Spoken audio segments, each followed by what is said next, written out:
guys.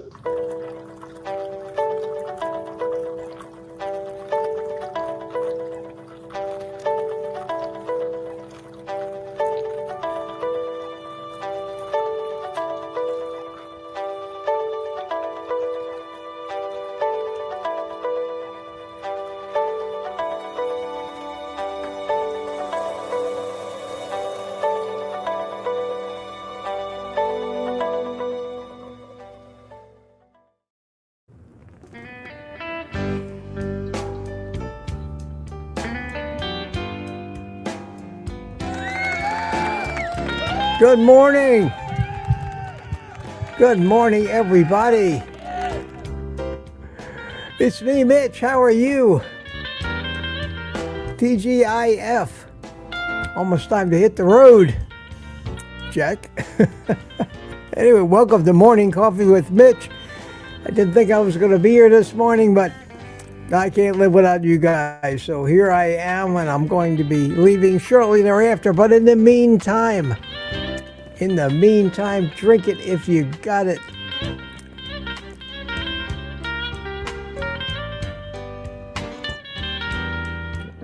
Ah, wow.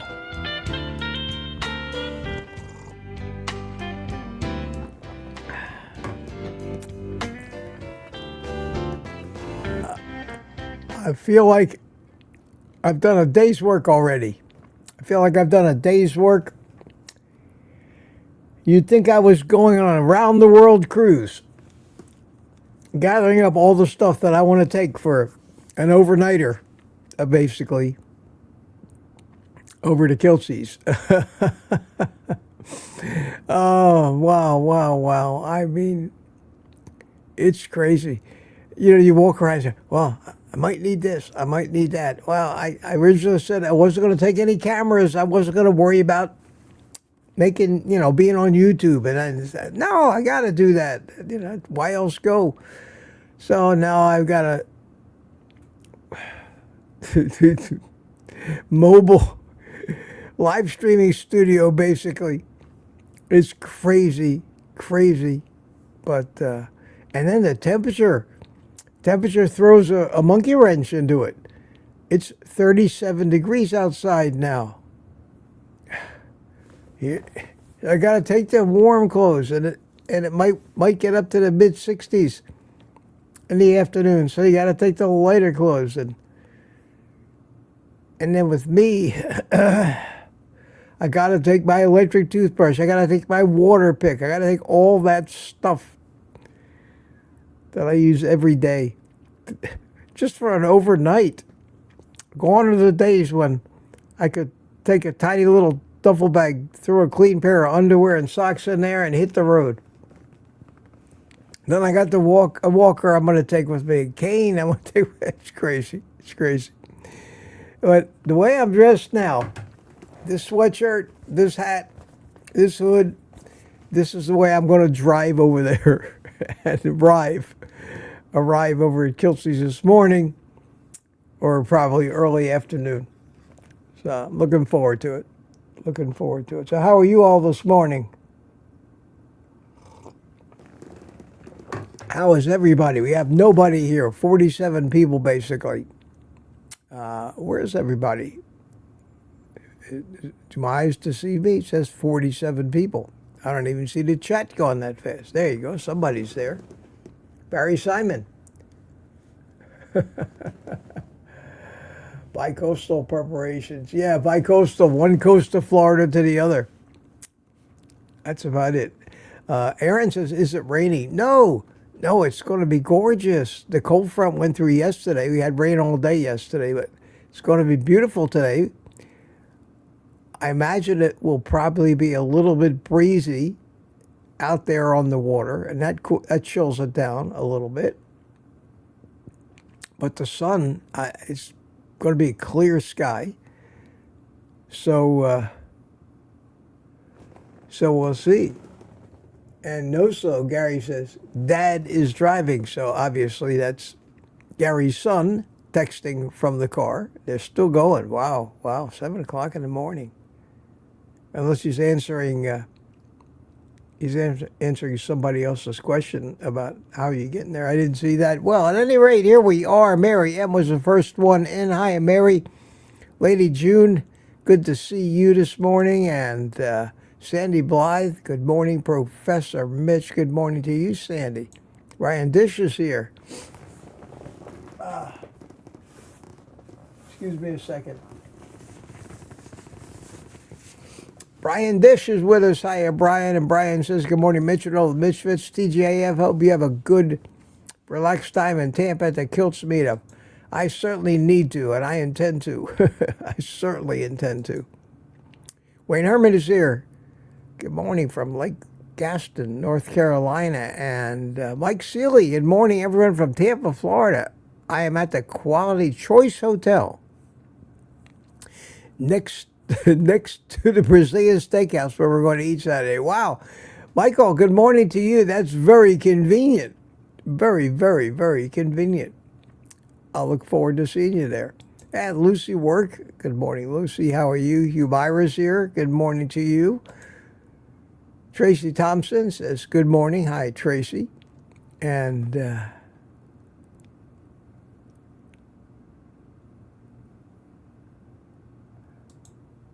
Northwoods Trains. Good morning, Mitch, and everybody. Who is this? This is Robert Melanson. Good morning from Stormy, Indiana. And hi, Lori. How you doing? Good morning to you. Brian Dish is here. Anthony is here. And who was our winner this morning? Our winner this morning, as if we had a doubt, is Robbie Autry. Rated 7 o'clock, followed immediately thereafter by Lori Weitzel, Mary M., Steve Rogers, Captain America, Lucy's back, and CB Carmack. Hi, CB, good morning to you. Hey, it says hey. Aaron's here, and the gang's all checking in. Barry Simon, good morning, Mitch. Safe travels. Thank you, Barry. Thank you so much. Bi-coastal, yeah.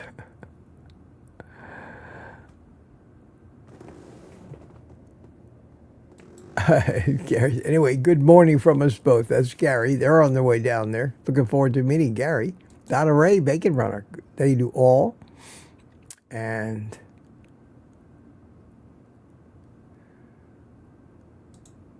Peter chimed in. Good morning, Peter. How you doing? Good to see you. And that's it. That's it. I have gotten through the chat. I don't think many people expected me to be on this morning. I had announced that earlier that there was going to be no live stream. So some of you, about 60 of you found it. Well, that's good. I don't imagine that I really got all that much to talk about this morning. So if you have a topic or you want to ask me a question, it's early. I've already gotten through the whole chat. If nothing else, I will keep this going as long as it goes, and feel no shame if I say goodbye a little early and start to pack the stuff that I have to put out in the car and get ready to go. So I just wanted to come on here, say good morning to everybody. Let's see. Question, what's your itinerary for this weekend, says Lori.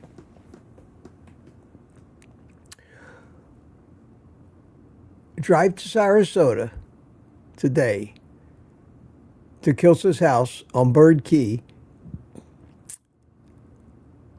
which is about an hour and some south of Tampa. I got to drive pretty close to Tampa and then turn south and go all the way south to Sarasota and get this house this afternoon. And then it's all up to them. Whatever events they have planned. We have a barbecue. It's going to be basically a big meet and greet at Kelsey's house. I'm going to try to do a live stream from there this afternoon. Maybe record a little footage to release a video about it. But one thing leads to another. And my role as a guest and as a creator, content creators, always get blurred, and sometimes I end up filming nothing. It's all going to be contingent on my energy levels and how wobbly I am. It's going to be cool, which is not good for me, but I'm dressed warm. And then we have the barbecue this evening, and I'm sure we'll all sit around and talk and go to bed. Get up tomorrow morning, probably early. We'll drive to North, an hour and something, to get to the hotel, where I believe it starts at 10 o'clock, 9 or 10 o'clock in the morning. We'll all get to the hotel. And then it's a bunch of speakers. Everybody, getting up there speaking. And then a lunch break. And then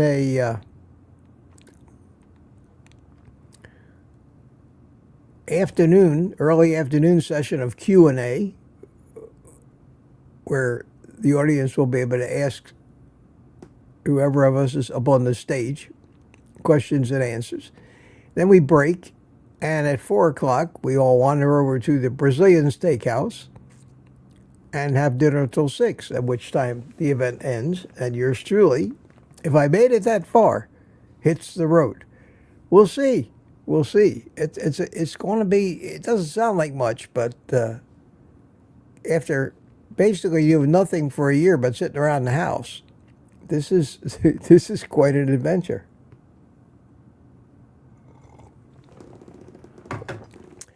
And yeah. Barry Simon, Mitch, do you have a windbreaker, 55 to 60 or 10 mile, or maybe kills will start a bonfire? Yeah, well, you better believe that I have enough clothes to keep me warm. Yes, I have. I can go outside in 20-degree weather with a t-shirt underneath and this sweatshirt and hood. This is so warm. And I'm wearing pretty heavy sweatpants too.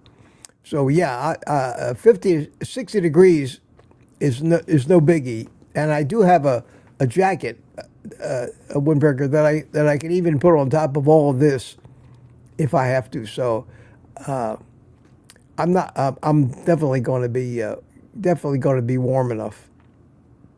Of course, in the trip in the car, you got the heater. You can make it however warm you want. But thanks for your concern, Barry. Thank you so much. Appreciate that. Lori says he's exhausted listening to the itinerary. Yeah, Lori, 2 long days. And I'm pretty sure I'm going to make all of it with no problem. The only thing that I may bug out on will be the dinner at the Brazilian steakhouse. I've been there. I've been to so many of those. It'll put me leaving Tampa between 6 and 7 o'clock, which means I won't get home till 10. Then I have all the stuff to unload. I think that'll make it just too much. So I may, right after the event at the hotel, whenever we get out, 3 o'clock, 3:30, unless I'm feeling like, let me at them, I will probably end up skipping that dinner. Because at that dinner, you just sit down at the table like we did the last time. And yeah, I was with Peter and all, and some of the other guys that I know, but we'd already spent a whole weekend together. And they probably had enough of me by that time, so I won't feel too bad if I bow out. Bacon Runner says, geez, how cold is it in Florida anyway? Well, right now outside my house, it's 37 degrees and about the same over in Sarasota. Another cold front. It is winter time. It's going to warm up to the very low 60s today. 61, I think is the high. Which for anybody living up north would be out splashing in the lakes and oceans weather, but not for us down here. Plus, there'll be a breeze blowing, and Kiltz's house is right on the water, so you got to have a little wind chill to deal with. So we'll see. We'll have to see. Peter says, yeah, Mitch will be just fine. He's a trooper. Thank you, Peter. Thank you, Peter. And Barry says, I would have a base. Oh, I've got that, Barry. I've got the base layer. I'm fine. Trust me. I'm not going to get cold. And if in the slim chance that maybe I'm not, whatever happens, I will go in the house. I'm not going to allow, or worst comes to worst, if the house is cold, I'll go out in my car, start it up and turn the heater on. So I'm going to be warm. I'm hoping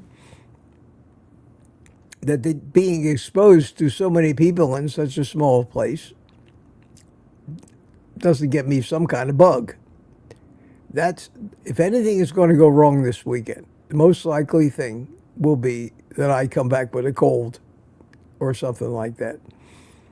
But I can't stop living. Honest to God, I can't stop living. And it's been 2 weeks shy of 1 year. Maybe 1 week shy. It was the middle of February last year, before my stroke, that I went to this very same event at Kiltz's house. And that was basically my last soiree, my last adventure, a year. And the entire year, with the exception of a few trips over to the dentist in Orlando. Other than maybe walking around a little bit, I have not left the house. I've been happy, though, and I felt content, and it wasn't horrible. It wasn't horrible. I kept busy. Thanks to you guys with the YouTube, you kept me busy. You've probably seen a roller coaster of different moods from me over the past year. And I've noticed it too, but it was, like they say, the 5 stages of grief. I think I've been through that through the course of the year. There was a time when I was ready to tell everybody to go to hell and walk away because I guess I was a little depressed. You have to finally come to terms with, I had to come to terms with the fact that my life will never, ever be the same. I don't want anybody to feel sorry for me. People have car accidents when they're 15 and end up in a wheelchair for life. Soldiers get their legs blown off. I mean, this is a physical injury of sorts. It is healing and is getting better. But at my age, I will never get back to the physical shape and ability that I had before this. Will probably never regain my full balance. And that's the main problem. Is it's like being a drunk. You weave back and forth. Your balance isn't as precise as it needs to be. Doubt I'll be playing much tennis in the future. But I've come finally, over the course of this past year, I've come to accept it, embrace it, be happy that it's so much better than the alternative. And it took me a long time, and a lot of you have commented, especially Peter. Peter's really picked up on it. Commented that You really mellowed out lately, Mitch. Now, I'm still not going to take crap from anybody, but I'm pretty well back to my old self, temperament-wise.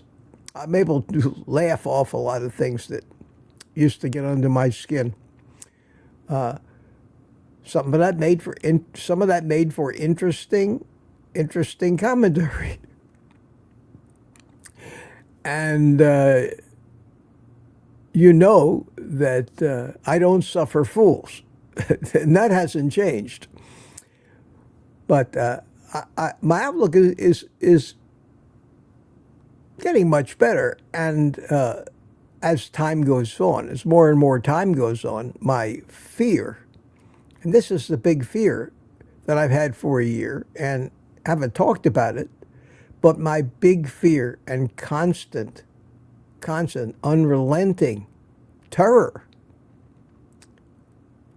is the recurrence of another stroke. Because nobody has really ever nailed down what caused the first one. Kind of like, I had the same thing with my skin cancer. I had a melanoma on my nose. It's deadly. If you don't catch it early, it will kill you, as it metastasizes everywhere.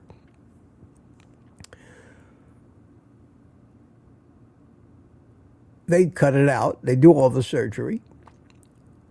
But it's not something like a stroke that's going to just hit you immediately and disable you.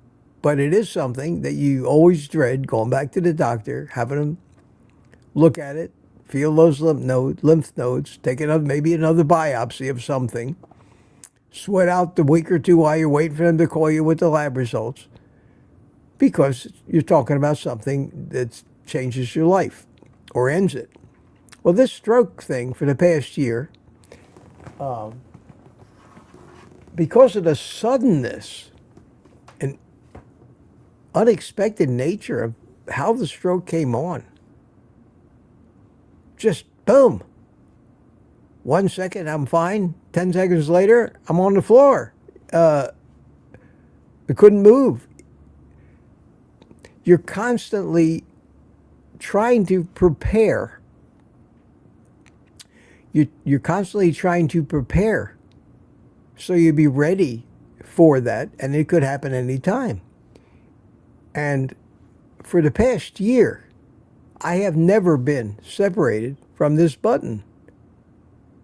I take it off when I'm on, YouTube, because it's not hanging. But if you come see me at the event today, you'll see me and my I've fallen and I can't get up button.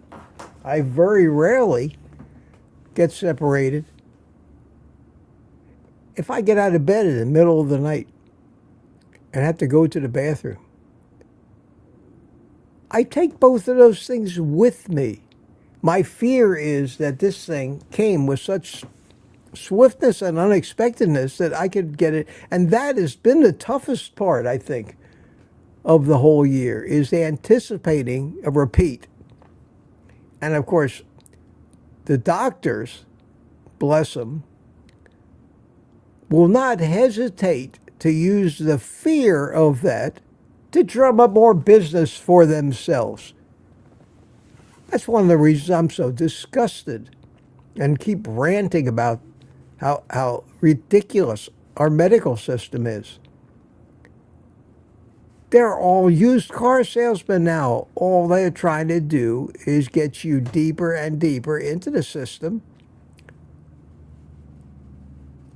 get you on the rolls for more blood tests, more lab work, more drug refills, more office visits, for fear that you just keel over dead unless you join their parade and march behind them.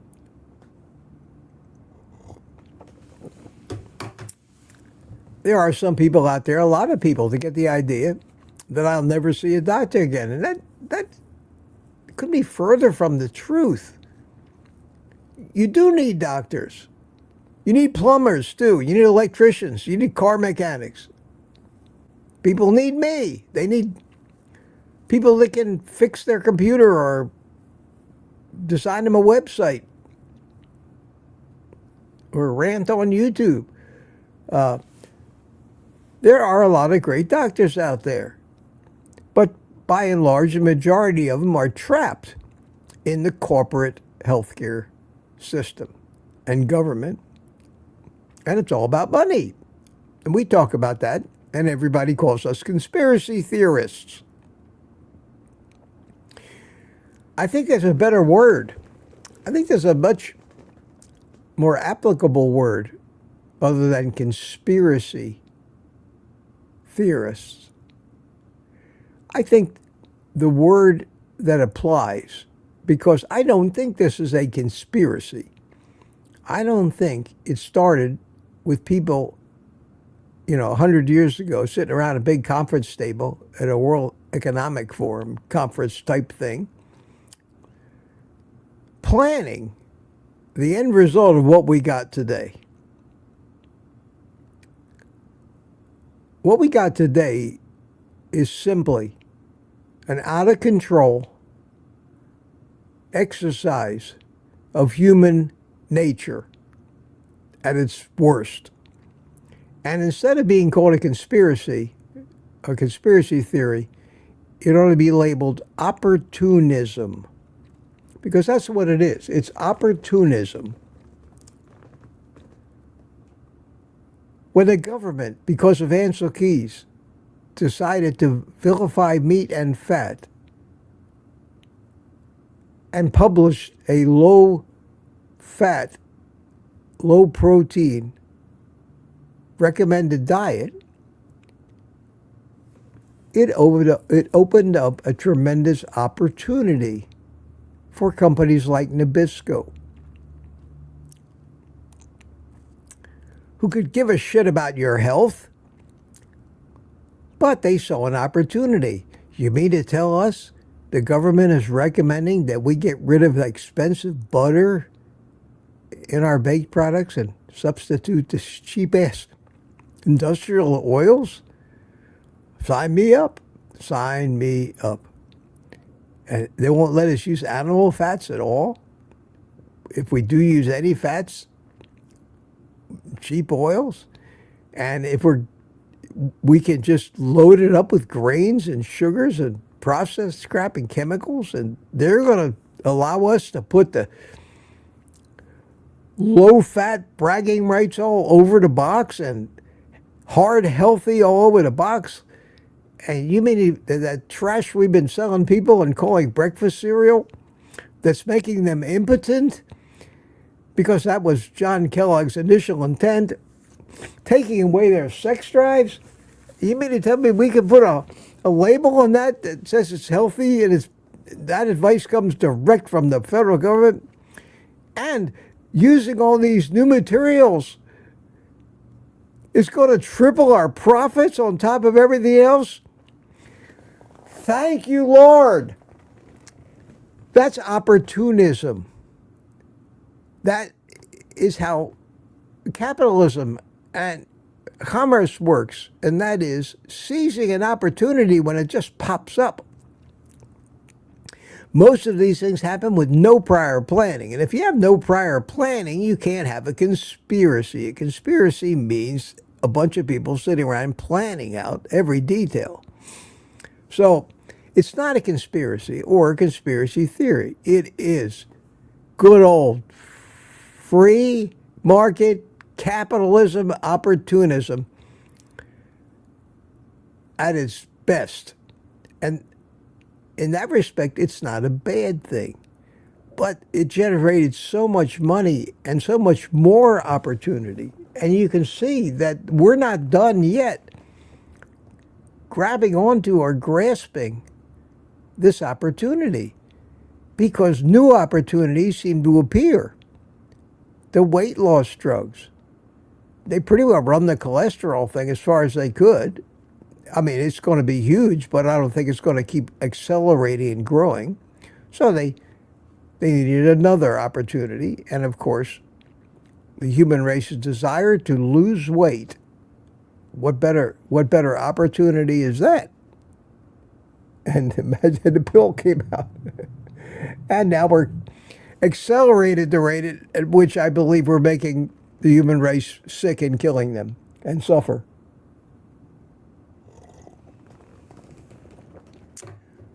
Robbie Autry said, as a question, let me get down here and put it on the screen. Give me a second while I scroll to the bottom. See, I can always find something to talk about. I still don't know what the hell I'm going to talk about. I have no idea what I'm going to talk about, but I can fill up 15 minutes in a minute anytime. So we'll see. We'll see. I think it'll be more fun. The last thing in the world I need to do is talk about carnivore at this meetup. I mean, think about it. Everybody's going to be talking about carnivore or something. So they don't need me to chime in and say, today I want to talk about the fact what you should eat. And you should eat meat, and thank you very much, and maybe eggs too. Thank you. I'll be here until Tuesday. Mitch, what do you think of a doctor's office telling you you pay more money, they will spend more time with you? I can't believe that is well,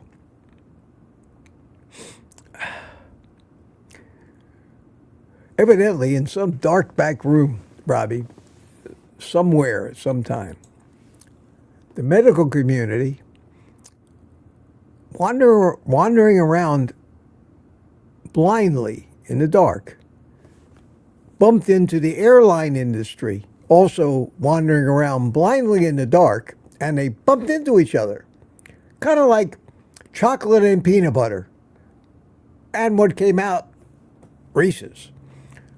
Well, the doctors keep looking at the airline industry, which for the past 20 years has been trying to figure some way to charge you extra for everything that they used to actually give you as part of the service. They become masters at it. I wouldn't even know if I was allowed to take a suitcase anymore because it's been 10 years since I flew commercially. I don't know what the new rules are. Last time I flew, you had to buy the water and the peanuts. I remember 40 years ago flying, getting a friggin' first class meal with real silverware, little tiny salt shakers. How many of you remember that? And a choice of 2 or 3 different dinners. And they were damn good. Now I think you got to pay if you want to put something in the overhead bin. Well, the medical community is learning from that. So is every other industry. The car industry now wants to sell you a car that has heated seats, but you have to subscribe and pay so much a year in order for them to turn on those heated seats so you can use them. The subscription model. And that's true. They're doing that. They do it. They brag about the fact our car's got, my Hyundai's got Blue Link. And all you do is push the button and the operator's there. Remember that? Was it OnStar? GM have some. They all have it now. That's one of the reasons why you want to lease a car. I lease my car, and I get 3 years of that Blue Link service. Otherwise, they give you, and the Sirius radio, satellite radio, same thing. They put the hardware in there. You got a 3-month trial, and then they shut it off. And you got to subscribe and pay if you want it back. Well, don't put it in my damn car if I'm not allowed to use it without paying extra. Please. They're looking for every opportunity. They want to sell you extended warranties on everything. You better buy this extended warranty, they say at Best Buy. I say, why do I need it? Now, this is an opportunity for them to be honest. Be honest. They could look at me and say, well, Mr. Weiss, let me be honest. Now, when somebody says, let me be honest, my first response usually is, why? Why should I let you be honest? Would you be dishonest if I didn't let you be honest? But I say, why? Why do I need an extended warranty? And the honest answer would be, well, quite simply, Mr. Weiss, the thing you're buying is a piece of shit and likely to break. What a world it would be if people just told the truth about something. Now, if it's like a camera or a delicate thing that might drop and might get broken by accident, yes, I can see the need, maybe why I'd want to. And I sometimes did that with my drones. And especially these 360 cameras that got those fisheye lenses. But you drop them and scratch that lens, the camera's useless until you spend money to fix it. Yeah, in those cases. But what the hell do I need an extended warranty for the 70-inch TV hanging on my wall? Are you telling me that it's not going to last 2 years? So they're always trying to find some other reason to extract more money from you, and the medical community has caught on. Now, interestingly, just to show you how I don't hate doctors. I hate doctors that are ignorant. That makes most of them, unfortunately. And I've learned that by asking my doctor qualifying questions like, do you know who Ansel Keys is?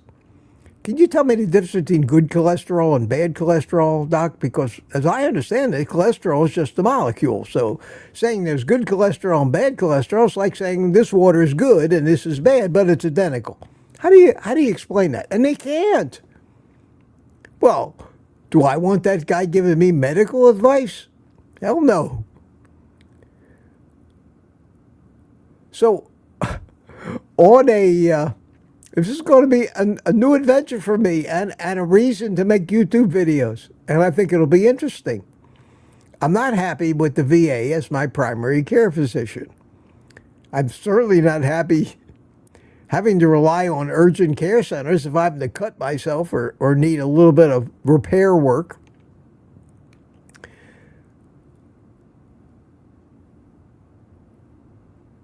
One of my videos, bad-mouthing the medical community in general, I got a comment from somebody who lives here in Melbourne, Florida, who says they found a doctor who's a DO, an osteopath, which a lot of people look down their nose at, but I think is probably more on the right track than the allopathic doctors that do nothing but prescribe medicines, don't cure anything. At least, and even chiropractors these days I put above most MDs that practice family medicine. I always have great admiration for any trauma doctors who have to keep you alive when something catastrophic happens, a bad accident or heart attack or something like that. I think those guys walk on water. I have so much admiration for them. But then in come the specialists in the emergency room. In comes the neurologist and the cardiologist and the urologist and all the other ologists. I'm surprised they don't throw a Scientologist in there on top of it. And they start throwing drugs at you once they got you stabilized. And that's when the medical system just goes to hell. And you got to really be on the lookout. Well, I've always thought, God, it would be really neat to actually be able to pick up the phone, call a doctor who knows what I know, who is a carnivore. You good luck finding one. Well, we know who they are, but you can't get near them. They're so busy. I got Rob Sivas. Got Rob Sivas down south of me. But you're going to try to see him. That's a friggin' ordeal. And expensive? I'm not saying he's not worth it, but he wants you, the first thing he does is order every test in the book for you. And in my opinion, maybe tries to, and this is just my thoughts, micromanage it too much. I've got, I think, one of the great cardiologists, Pradeep Is it Jaman? I don't know how to pronounce the last name. The guy in Orlando. He's going to be at Kilties this weekend. I'm really looking forward to meeting him. Jamnades. You know him. He's the guy got the white beard, and he always wears the colorful surgical cap when he does his videos. And I've always admired him, and I've learned a lot from him. And if I had to go to a cardiologist, it'd be him. But everybody else wants to see them too. And he's in Orlando. Well, I got a recommendation from one of my viewers that there's a DO that lives 1.5 miles from, his office is 1.5 miles from my house, who is a carnivore. And he says that he spends tons of time with her. His office staff is very nice. He's got a very small one-man practice. He doesn't have 10 employees out there running interference for him. Now, I have no idea what the guy's like. But I made an appointment with him. And I just want to meet him. Because it never hurts to have a good resource if you need to enter the medical community for any reason. It's nice to have a primary care provider that can act as a roadblock for you, pushing all the bad people out of the way. And I called on the phone, and his receptionist answered. Nada. Press 1. If it's an emergency, call 911. Blah, blah, blah. If you want this, press 1. If you want this, press 2. Por español, press that. And then, rings and rings and rings 5 times, and then nobody answers, and you get please leave your name and number. If this is an emergency, you listen to all that. And after 10 minutes of listening to the crap on the phone, you end up getting nobody. Well, a girl answers the phone. Just, hello, Dr. So-and-so's office. I won't tell you his name yet, but boy, if I like the guy, I'm going to be his biggest proponent. I'll get him more business than he can handle in this area. But he seems like a holdout in the medical community. I can't wait to meet him, and it's going to be, I think I have an appointment on the 18th. So even as a new potential patient, I only had to wait less than 2 weeks. I can't get an appointment with my dermatologist in less than 6 months if something happens. Oh, yeah, I go in once a year to see him, but that's scheduled a year in advance. But if I have a problem and call him up, say I want to see him, it's all I can do that he even gets the message, and I never get called back. So I fired him once for that, and then I rehired him because I realized it's not him, it's his office staff. They're scared to death of the guy. If I say, I need to talk to him, they can't interrupt him. He doesn't want to know who needs him until the end of the day when he can sit down and look at the messages and decide who he's even going to call back. I can't deal with people like that. I know how when one of my customers, my computer things, has a problem, they have my cell phone number. They call me. I drop whatever I'm doing if it needs to be done. I do it right then. That kind of service in any area these days is non-existent. So I got this new doctor. I'm going to go see him on the 18th. I told her I don't want a physical. I'll pay your copay. They take my Medicare supplementary insurance and Medicare, so I'll have to pay a copay. But my copay is only $15 these days. I don't care. I'll pay for his time. I want to sit down and talk and learn about what a doctor who is a carnivore thinks is wrong with the rest of the medical community. Now, we hear that from Kilts and from all the carnivore doctors all the time, but a guy that's actually out there, he's not on YouTube, he's not trying to be a star, he's just trying to help people get healthy by eating right. I think it's going to be fascinating, and I really hope that that I could make, if I like the guy and think he's on I'll sign up as a patient of his, and I'd let him do a physical once a year on me or blood tests on me, because if I'm convinced he knows how to interpret those blood tests and isn't going to use the results as an opportunity to sell me a used car, and I have the confidence in his knowledge, and believe me, I'll know that right off the bat. Yes, I would like to have a doctor that I can trust, that's local, that I can go to when I need him. Because who needs a doctor when you don't need one, when you're not sick?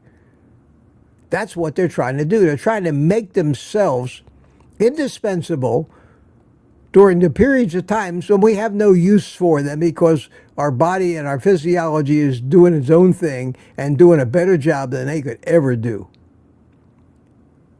We need them when we're sick or we had an accident, and that's the time when they're just so busy supervising and managing the care of all these people that got sick because they're taking their drugs, that they don't have time for the people who really need their services. And I get told by my doctors or the VA, well, we can see you in May. The earliest we have for you is an appointment in May. Is that okay? Will May work? So you end up troweling off to an urgent care or an emergency room and sit for half a day in a waiting room that's a cesspool of incubating pathogens, and that's what we got today. So I'm really hoping that this guy, he's probably about 60, in his late 50s or 60, because, and he doesn't advertise. I Googled him, and you didn't get a whole lot of stuff come up. He has reviews on Yelp, which are a riot. Half and half.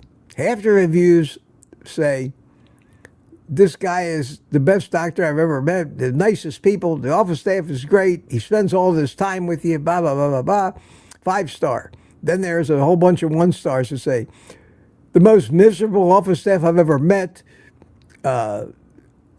And I was joking with the girl I talked to on the phone. I had a conversation with her for about 10 minutes, and I was joking with her. And I said, yeah, I looked at the reviews. I said, you're like everything else in this world. There's no middle of the road with you guys. And she started to laugh.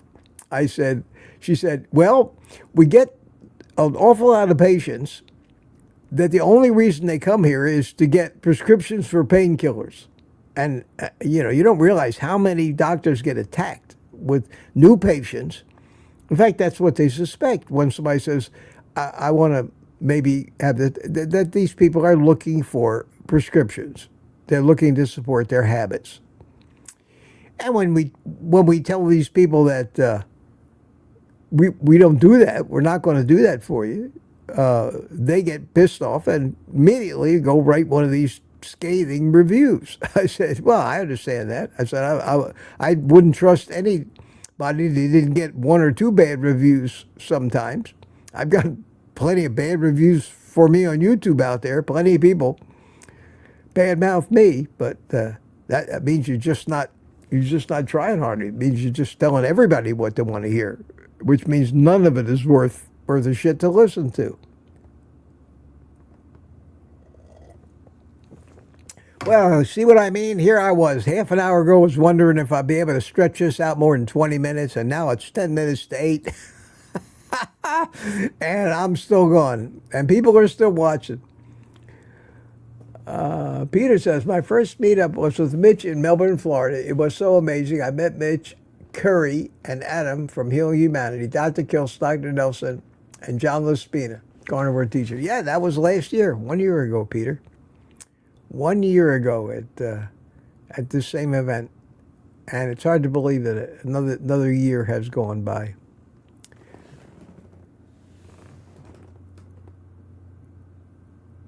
Well, I think it's gone past the time where I'll be able to read all the comments, that's for sure. Let me just scroll through them real quick, look for any last-minute questions, and then I will get ready to hit the road. There you go. I got to the bottom of the chat. Don't see much of anything. You said to meet him, you'll have a captive audience. Yeah. No, I don't think they're going to lock. I don't think they're going to lock the doors, my friend. I think if people wanted to leave, they wouldn't be so captive. But Lori thinks I have the gift of gab. No doubt about that. No doubt about that. But I thought it was interesting, and I wanted to tell you, because I just did it a couple of days ago. Made the appointment with this doctor.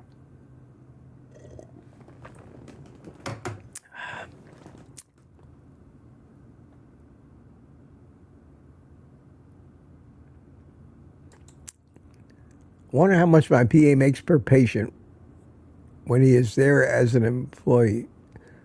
I don't know. It's hard to say.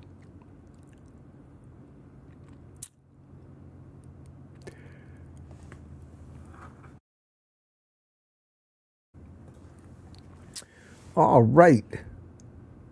I got all the important stuff packed up, ready to go. I have some cigars, especially because Gary's going to be there. And the nice thing about that is Kiltz's backyard. It's pretty big. And there's couches and outdoor sofas all over the place. So there are places out near the water where those of us who want to enjoy a good cigar together, and I'm going to hold him to it, but Kiltz assured me, in fact, it was one of the conditions for my attendance, is that he finally stands still long enough to sit down with me and smoke a cigar. And he assured me and even volunteered to provide the cigar. So we'll see. I'll let you know if indeed Robert Kiltz, MD, is a man of his word. I expect he is.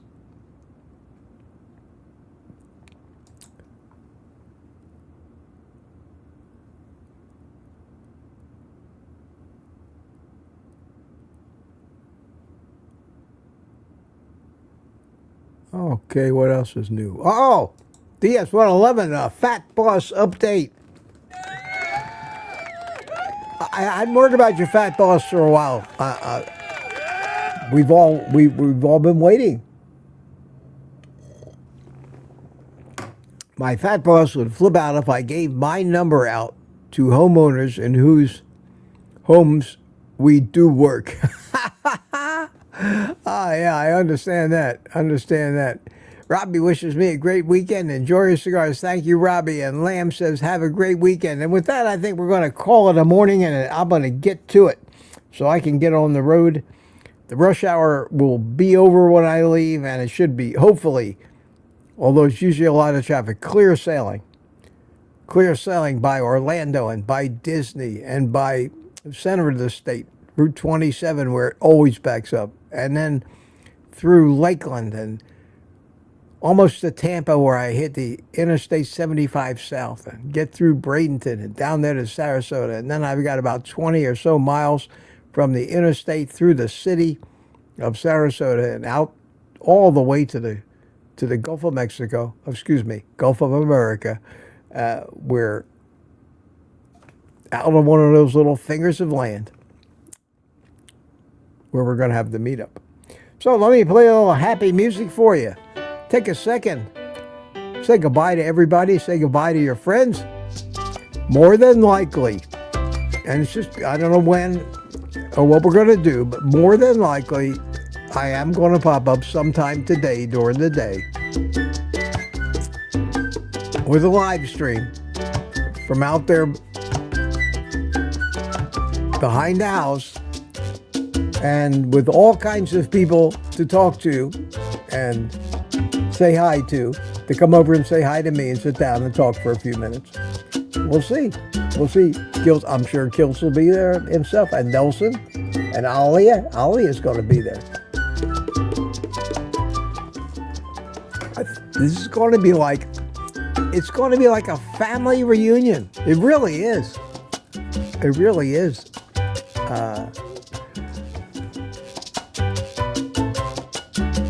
Okay, DS111 says, let's get out of here. And I'll second that. And I'm actually going to shut down the computer when I'm gone. I never turn this thing off, but I'm going to turn it off when I'm not home.